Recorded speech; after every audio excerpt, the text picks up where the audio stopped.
Dando prosseguimento, então, às alterações celulares, o nosso momento agora é entender o que seria o câncer. É uma doença ocasionada pela proliferação de descontroladas mitoses celulares. Então, nós estamos com produção anormal de células.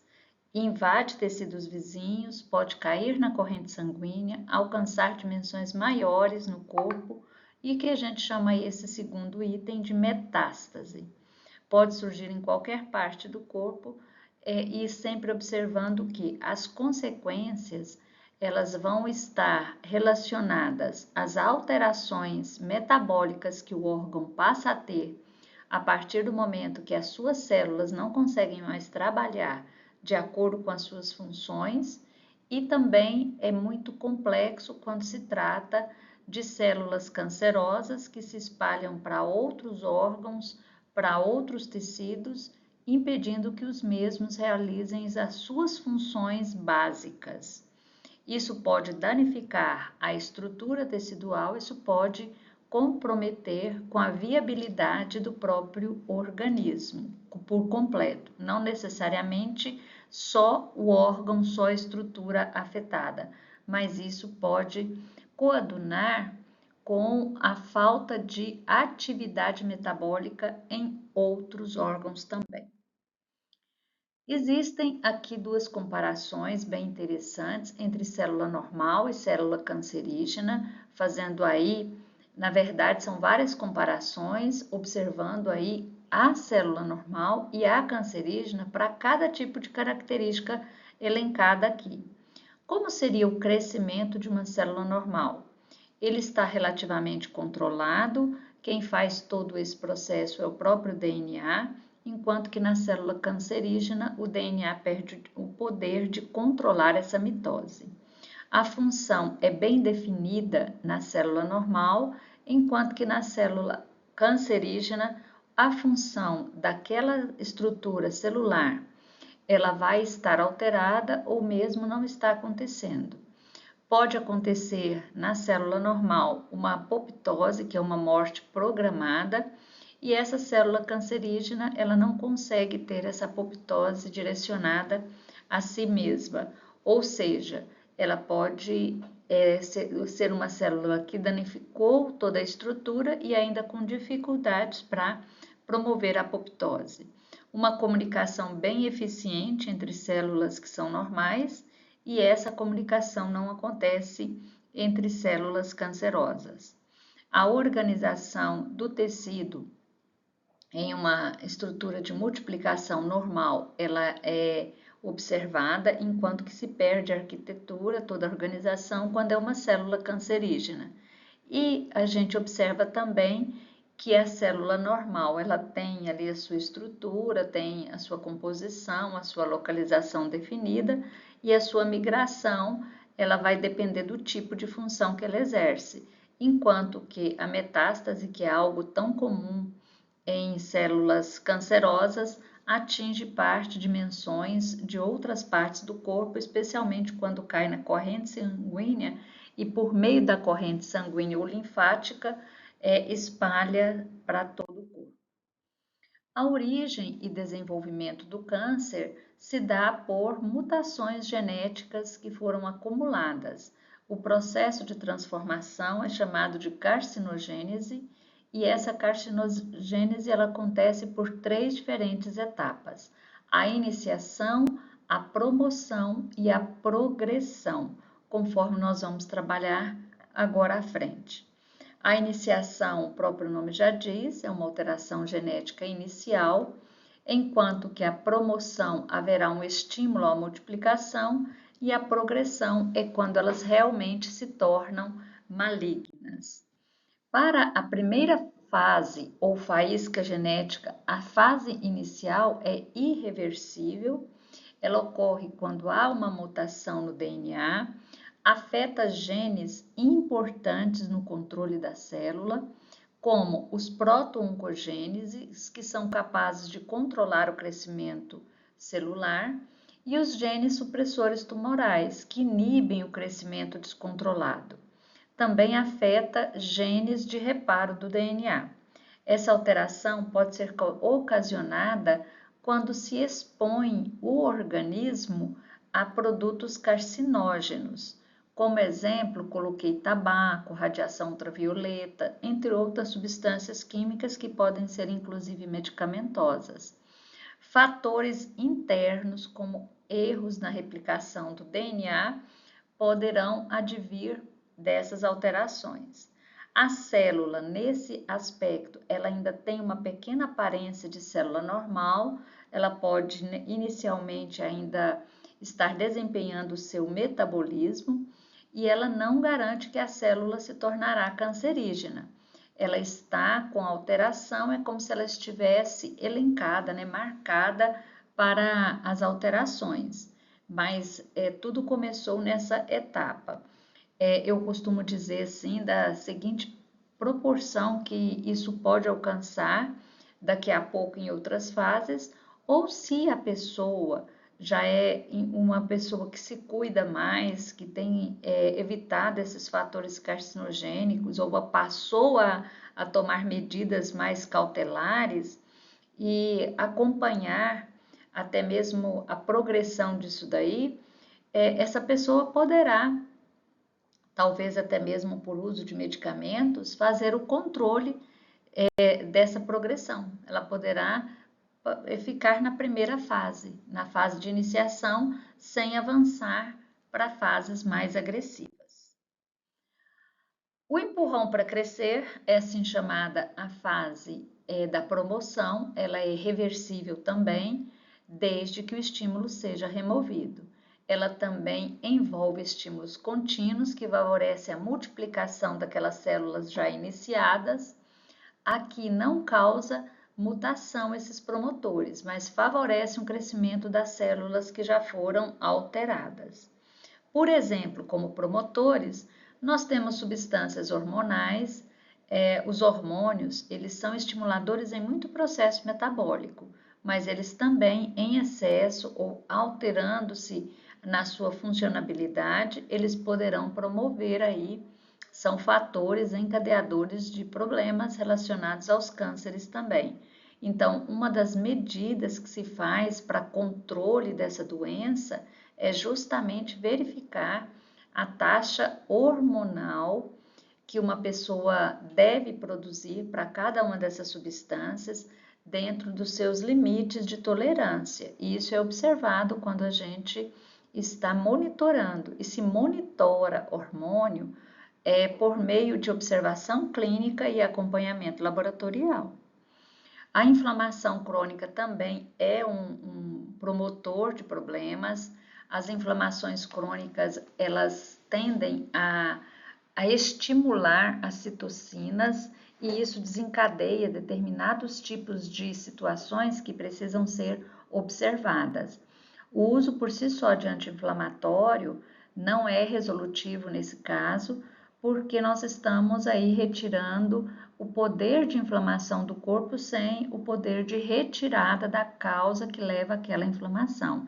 Então, o certo aqui é fazer com que haja a retirada da causa do problema, tá? Então, esse é o melhor momento de você evitar com que o organismo se inflame. E se já tem uma inflamação crônica, precisa ser retirada a causa para que se volte ao controle homeostático. Eu gosto de deixar bem assim determinado para esse tipo de assunto, gosto muito de observar com os nossos alunos a questão que se trata de uma inflamação tão comum que são as inflamações intestinais. Elas são decorrentes do uso inadequado de alimentos e que pode ser prevenida sabendo fazer aí um cardápio adequado, a utilização de pré-bióticos para evitar com que haja retenção de produtos tóxicos, também a manutenção, em alguns casos, de probióticos e a alimentação controlada aí no quesito de fatores que podem ocasionar doenças crônicas intestinais. O estresse oxidativo também é um promotor. O estresse oxidativo ele pode ser provocado tanto por substâncias químicas, inclusive até o sol, através do ultravioleta, é capaz de trazer estresse oxidativo ao tecido. Dietas também, como já foi dito, que é um dos grandes causadores de inflamação crônica, precisam ser observadas, especialmente aquelas que são muito ricas em gordura. As células que estão alteradas começam a se multiplicar em excesso, formam uma população clonal com a mesma mutação. Há risco de novas mutações, isso aumenta conforme mais cópias de células estão sendo geradas. A progressão é uma fase a seguir de células alteradas ao câncer invasivo. Essa fase da progressão ela é irreversível, é uma fase mais avançada, ela é caracterizada por acúmulo de novas mutações genéticas do próprio comportamento celular, perde-se a diferenciação, a capacidade das células ser diferenciada para aquele tipo, para aquela função. Ela tem uma capacidade de invadir tecidos adjacentes, de formar extensas metástases, ou seja, espalhar por outros órgãos, seja por via linfática, seja por via sanguínea, seja até mesmo pelos nervos. Há a possibilidade de passagem dessas células que vão estar se espalhando. Surgem subpopulações com vantagens de sobrevivência, resistente à defesa e tratamento. Aqui o tumor ele é considerado maligno devido à sua capacidade multiplicativa e até mesmo a sua invasibilidade para outros tecidos. Dos fatores que são predisponentes, nós temos aqueles ambientais e comportamentais, como tabagismo, uma dieta inadequada, em fibras, rica em excesso de gordura. Nós temos uma taxa de RDA que calcula gordura entre níveis de 30% a 35%, sendo que no máximo disso, 10% disso, seria de gorduras saturadas. Então, nós temos essa população utilizando alimentos muito ricos nessas substâncias que poderão trazer essa inflamação crônica, né? O sedentarismo é algo que a gente precisa estar elencando e observando que dieta inadequada e sedentarismo são situações que levam a uma doença crônica na população chamada obesidade. A obesidade ela é observada a partir do sobrepeso, onde a pessoa ela já está com muitas alterações metabólicas, com dificuldade em controle de leptina, entre outras adipocinas, e acaba tendo dificuldade do controle, até mesmo da saciedade, e isso faz com que haja uma descompensação orgânica. O consumo excessivo de álcool, a exposição ao sol sem proteção, agentes químicos e poluentes.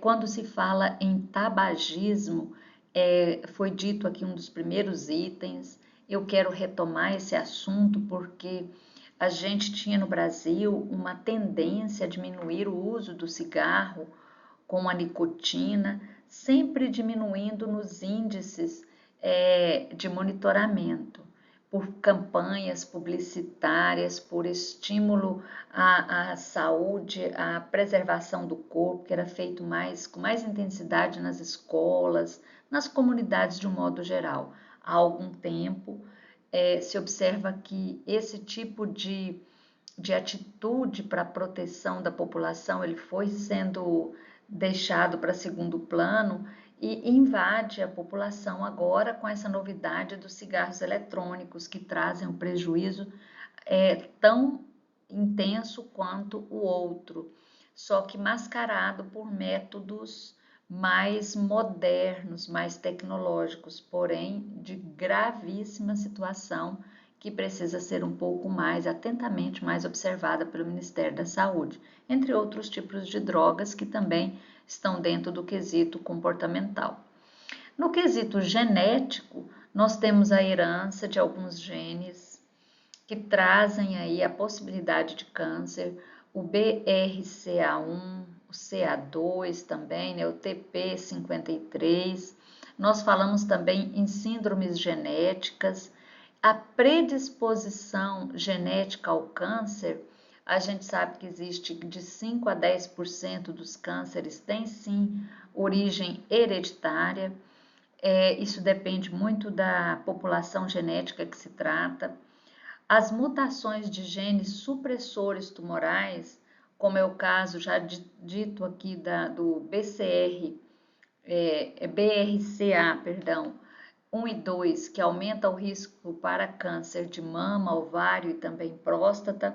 Isso hoje é feito rastreamento quando se tem na família, parentes de primeiro grau, que são as mães, avós, as irmãs. A gente já está fazendo aí o rastreamento genético para saber se os demais componentes da família possuem esse gene. E a partir do momento que vai sendo encontrado, então faz-se um monitoramento mais aprimorado, embora todos devam fazer sim essa questão de monitorar o problema quando se trata de câncer, e especialmente o câncer de mama, câncer de ovário e câncer de próstata. Então, a história familiar, ela é um sinal, sim, de alerta, mas a exposição, ela é muito mais preocupante. Então, eu percebo que muitas vezes as pessoas estão mais preocupadas em verificar se na sua família tem ou não a possibilidade daquele câncer genético, esquecendo que a grande maioria deles são ocasionados por esses fatores ambientais e comportamentais ditos anteriormente. Quando se trata de câncer de mama, a idade maior de 50 anos é um fator de predisposição maior. Pessoas que tiveram menstruação muito precoce ou com menopausa mais tardia, história familiar, obesidade, sedentarismo, tem todos os itens, mas é uma pessoa que monitora, é uma pessoa que evita sobrepeso, jamais vai ser obesa, e é uma pessoa de boas práticas de atividade física, então a possibilidade já começa a ser menor, mais precisa do monitoramento. O diagnóstico é feito com mamografia a partir dos 50 anos. Isso aí para o Ministério da Saúde ele preconiza que é obrigatório. Uma mamografia ela deve ser realizada anualmente, exceto nos casos em que a pessoa já fez 3 mamografias e deu negativo, ela pode ficar até 3 anos sem fazê-lo, desde que ela tenha abaixo de 60 anos. O autoexame, ele não substitui nenhum exame mais, né? Então, ele não é um exame de rastreio mais, ele é um exame de conhecimento do próprio corpo, mas ele não substitui a necessidade de fazer a mamografia. O câncer de pele também é um câncer comum no Brasil. Nós temos o câncer melanoma e não melanoma, e dependendo da gravidade desse, ele pode trazer sequelas bem importantes, né, determinantes para a qualidade de vida da pessoa, e sim, do mesmo modo que outros cânceres, pode sim alcançar outras partes do corpo por meio de metástase, né? Os fatores de risco e a exposição solar excessiva, em se tratando do país em que nós moramos, às vezes fica difícil de se evitar, mas desde que se faça com proteção, isso minimiza bastante o processo. Eu observo também que muitas pessoas não sabem utilizar protetor solar adequado ao seu tipo de pele e na quantidade que precisa de ser retomado à pele. As peles mais claras, peles que possuem mais sardas e pessoas que têm histórico familiar estão nos fatores de risco maior, e o uso de protetor solar acima de 30, mesmo assim, evitando o sol entre as 10 e 16 horas e utilizar roupas de proteção. Então, em ambientes de diversão, né, em que é parque aquático, às vezes praia, seja ela de um rio, seja ela do mar, e no caso de água salgada, a retenção de sal na pele faz com que haja maior retenção do calor. Então, isso tudo pode contribuir, tem que ser observado. E eu termino a aula dizendo para vocês que o INCA tem uma estimativa entre 23 e 25, né, de incidência de câncer no Brasil. O INCA é o Instituto Nacional de Câncer, ligado ao Ministério da Saúde, e que está sempre observando a condição de inserção de novos casos na nossa população. O câncer mais incidente é de pele não melanoma, o de próstata está em primeiro lugar no caso dos homens, traqueia, brônquio, pulmões em segundo lugar, cólon e reto em terceiro lugar. Na mulher é o câncer de mama, né? Então mais de 70 mil casos serão diagnosticados por ano até o ano de 2025 para 26. Cólon e reto é o segundo caso e colo de útero o terceiro caso. Lembrando que na grande maioria dos cânceres de colo de útero, isso é causado por um vírus, o HPV, e que é altamente prevenido, né? Então a gente tem como evitar muitos problemas e sempre lembrando o seguinte: quando a célula é afetada na sua estrutura física, dificilmente ela vai conseguir manter o seu funcionamento adequado. E a falta de funcionamento, de metabolismo, isso compromete todo o tecido onde ela está, isso vai ter uma extensão para o órgão e pode danificar a condição da pessoa até mesmo em sobrevida. Então fiquemos atentos a isso e continue fazendo a leitura pelo nosso material de apoio SAVA, mas especialmente dando atenção a todos os vídeos que foram postados, tanto no SAVA quanto em conteúdos complementares. Muito obrigada a todos.